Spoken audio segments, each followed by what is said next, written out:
Vida e Saúde já está de volta. Você que está acompanhando a gente aqui desde o começo do programa já entendeu um pouquinho sobre carne e sustentabilidade. E agora a gente vai falar sobre a substituição da carne. Eu estou aqui com a nutricionista, amiga da gente, parceira do Vida e Saúde, a Adriana Boganha.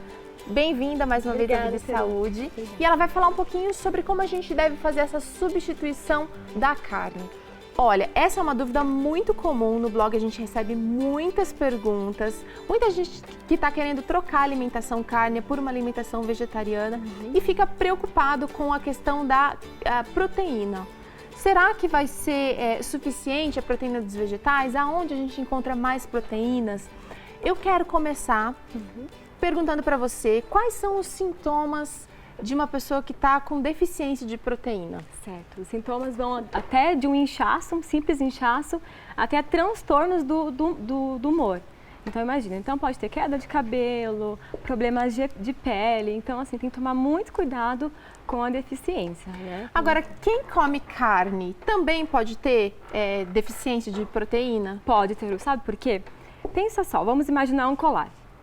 A proteína, ela é formada de várias bolinhas, que são os aminoácidos, como se fosse um colar mesmo. Tá. Então, a gente ingere, a partir do momento que sofre a digestão, essas bolinhas, elas desprendem. Certo. Então, cada bolinha é um aminoácido. Existem vários tipos de aminoácidos. Tem os essenciais, que é essencial que a gente faça a ingestão, nosso corpo não consegue produzir. E os não essenciais, não porque não são essenciais, é porque nosso corpo consegue produzir. Ótimo. Então, se a sua dieta, mesmo com a carne, né, que existe esse mito de que só se consegue a proteína com a carne, se não tiver uma boa combinação e tiver comer sempre o mesmo tipo de carne, o mesmo tipo de proteína, pode também ter uma deficiência nos aminoácidos, né, na proteína no geral. Tá. E muita gente que está fazendo essa transição, a troca do alimento carne pelo alimento vegetal, sente aquela fraqueza. Eu tenho amigos, homens normalmente, e reclamam, né? Olha, mas eu como alimentação vegetariana e logo depois eu já me sinto fraco, eu sinto falta da proteína. Fala um pouquinho então pra gente onde é que a gente encontra proteína nos vegetais, no reino vegetal, né? Pode ser, algum desses sintomas pode ser que não tenha uma combinação adequada. Tá. Né? Então, como eu falei, se não tiver a combinação dos aminoácidos adequados, vai ter esses sintomas, fraqueza, até porque existe essa fase mesmo de transição. Por isso que quem quer se tornar vegetariano tem que ser com uma orientação para que não tenha realmente nenhuma deficiência. Tá. Nós trouxemos aqui hoje alguns alimentos super acessíveis, né? E vou citar um por um. Então vamos começar aqui pela castanha do Pará. A castanha do Pará, o ideal é que seja consumido de 1 até 2 unidades no dia, riquíssima em selênio, sem contar que em 100 gramas de castanha do Pará, a gente encontra 14,3 gramas de proteína. Né? Enquanto que na carne tem 30 a 34 gramas em 100 gramas. Mas a gente não come 100 gramas de castanha de uma vez, né? Então, por isso que daí a gente consegue com outros alimentos. Combinando. Né? Exatamente. É legal também que a castanha ela é riquíssima em selênio, né? Que também vai ajudar também aí a não ter nenhum tipo de deficiência. Tá. O feijão, o famoso feijão, que brasileiro que não come um bom feijão com arroz. É verdade. Né? Em 100 gramas do feijão, a gente consegue 4,8 gramas de proteína. Isso a gente consegue ingerir num dia, porque a ingestão geralmente são 2 conchas por refeição, em média. Então, consegue alcançar aí as quase 5 gramas de proteína. E mais a combinação de arroz, um arroz integral, por exemplo, que também, com feijão? Com as fibras, já é uma alimentação completa. Beleza. Nós temos o cogumelo, que ele é riquíssimo em proteína e ele tem uma propriedade que ajuda a não formar aquela gordura nas artérias, que hoje em dia, né, a principal doença são as doenças do coração, então ele tem essa outra propriedade. Enquanto que as proteínas animais têm junto a gordura saturada. Né, que ela faz? Ela acaba entupindo exatamente as artérias. O contrário do que então, você está aqui propondo a gente aqui. encontra, exato, é uma proteína mais saudável porque não tem junto a gordura saturada. Ótimo. No cogumelo, a gente encontra cerca de 14,4 gramas de proteína. Em 100 gramas de cogumelo. Ele é agora, para importante. consumir 100 gramas de cogumelo já é mais fácil, né? É mais fácil, porque é como se você pode colocar numa guarnição, né, na hora do almoço. É mais fácil de A gente pode usar essa média do cogumelo que você está passando pra gente. Eu posso usar champignon, por exemplo? Champignon, aqui a gente usa muito shiitake, shimeji, o champignon são os mais usados aqui no Brasil. Tá. Consegue realmente alcançar aí as proteínas. Tá. Agora você trouxe aqui um grãozinho muito especial que é a quinoa ou quinoa. Tem as duas formas de falar. A quinoa, ela tem sido muito usada agora na culinária. Então pode usar no preparo no café da manhã para colocar nos cereais. Muitos usam no lugar do arroz. Então cozinha, fica gostoso também. Ela é ótima, riquíssima na verdade todas essas proteínas vegetais, elas são riquíssimas em nutrientes, além da proteína. Na quinoa ou quinoa, a gente encontra 14 gramas também de proteína, mas tem 100 gramas. Aí no dia, acho que consome umas 20, 30 gramas. Mas se for o uso diário, um pouquinho em cada preparação, consegue também. Agora, existe a quinoa grãozinho e ela em flocos. Existe uma que é melhor? Eu sempre recebo essa pergunta, mas qual que é melhor usar? Então, porque flocos normalmente eu indico para café da manhã, que é aquela coisa que já é mais leve, já está pronto, isso. Né?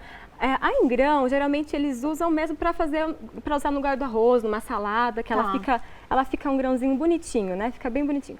E ela dá para fazer mingau também, já vi mingau, fica uma delícia. E em flocos é mais usado mesmo para colocar na fruta, para não ficar aquele grão duro, né? Mas das duas formas tem a mesma quantidade de proteína. Tá. A semente de abóbora, eu até então só sabia que era um grande vermífugo, mas ela é rica em proteína.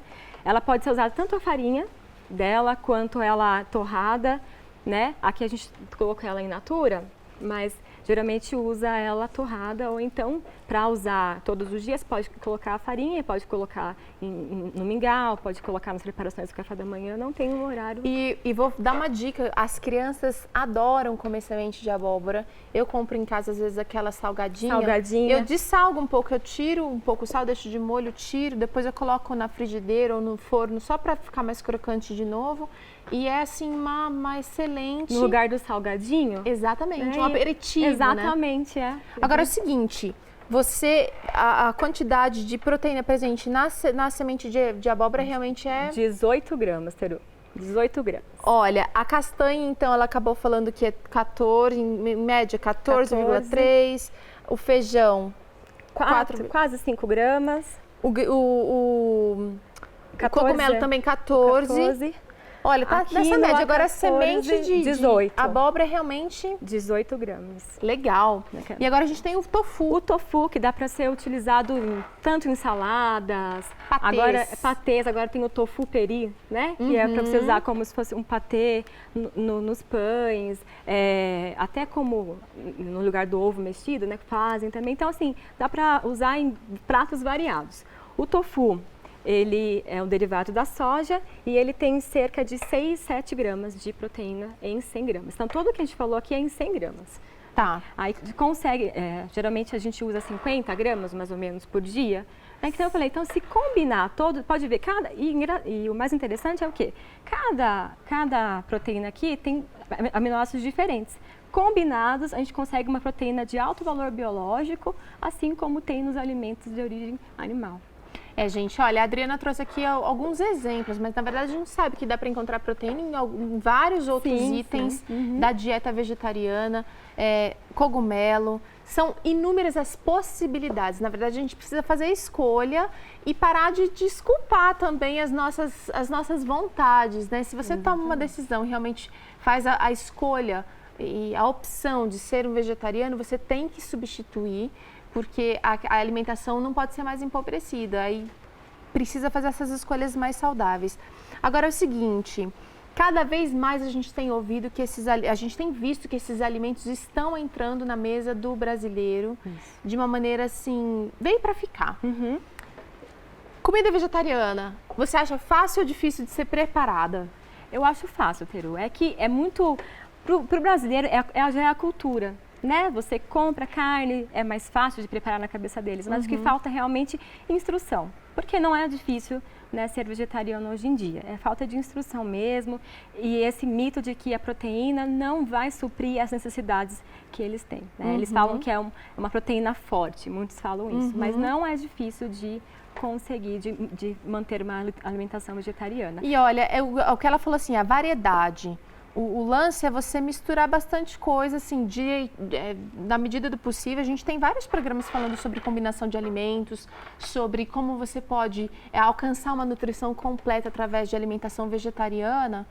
Entra lá no blog novotempo.com/vida e saúde, você pode acessar, procurar programas que a gente já tenha falado sobre combinação de alimentos, até sobre proteína vegetal, mas a gente precisa conscientizar de que esse tipo de alimento é muito mais vantajoso do que o consumo do alimento cárneo. Você vai perceber que até o aprendizado vai ficar mais fácil.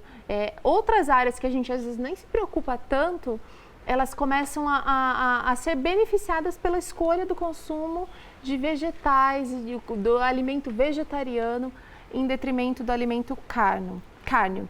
Eu queria saber, agora uma pergunta final, você acha que realmente compensa trocar a proteína cárnea pela proteína vegetal? Vale a pena, como eu falei, em relação, porque são proteínas realmente, as vegetais, elas são mais saudáveis. Junto com, por exemplo, você vai comer uma proteína animal, vai ter a gordura saturada. E vai ter mais variedade dos aminoácidos nessa combinação mais vasta? E vai ter realmente muito mais variedade dos aminoácidos que são realmente de alto valor biológico. Nós conseguimos absorver e não tem nenhum problema com a parte da deficiência. Então, dá sim para substituir tranquilamente. Outra coisa, Adriana, que todo mundo acaba falando, a tal da vitamina B12.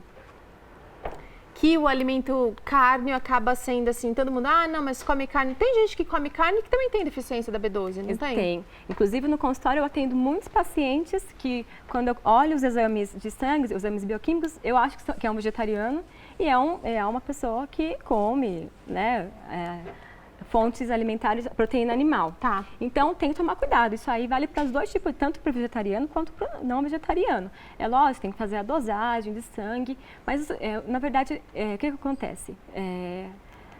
Os alimentos antigamente, né, eu falo na época do meu avô, eles não tinham essa quantidade de agrotóxico, de radiação, industrialização. Certo. Então a gente conseguia, porque a B12 nós conseguimos produzir no corpo através dos alimentos. É lógico, então hoje em dia a proteína da carne animal, ela tem um pouco mais de bactéria, então a gente consegue produzir isso no corpo, entendeu? Mas realmente, porque é importante que o vegetariano ele faça o controle direitinho e, se necessário, suplementa. Né? Acho que é uma coisa tranquila, não tem problema nenhum. Bom, eu quero agradecer aqui a presença da Adriana. Obrigada, ela vai estar com a gente outras vezes aqui no Vida e Saúde. É sempre bom a gente contar com uma ajuda profissional assim, que realmente acredita nas coisas diferente, viu, Adriana? Tá certo. Ela é colaboradora também no portal do Vida e Saúde. Você que quer acessar o conteúdos extra aqui do programa, você pode acessar vidasaude.tv e lá você vai ter acesso a esses conteúdos. E antes de encerrar o programa, eu quero convidar você para ganhar um presente. Você vai acessar o novotempo.com/vida e saúde e você vai ter a oportunidade de ganhar essa revista, receber aí na sua casa. E, na verdade, totalmente gratuito, uma revista assim com muito conteúdo de saúde e vai falar um pouquinho, claro, também de saúde mental, saúde física e saúde espiritual. Você sabe que tem um presente ainda mais legal, já falei aqui em outros programas, para quem, no final dessa revista, a gente tem um questionário aqui muito legal, para a gente dar uma medida aí se você conseguiu entender o conteúdo da revista. Quem conseguir acertar 70% do conteúdo desse questionário, tem a chance de ganhar um desses CDs. É só pedir solos, quartetos e trios, e tem também de duetos. Olha, acessa lá, novotempo.com/vida e saúde, vai lá, procura lá o link da revista Fique Leve e responda o seu questionário para poder ganhar esses presentes aqui da TV Novo Tempo direto para você. Vida e Saúde vai ficando por aqui, a gente se despede, você sabe que pode acessar a qualquer momento o nosso conteúdo online E eu espero que você tenha aproveitado o programa de hoje. Tchauzinho e até o próximo Vida e Saúde.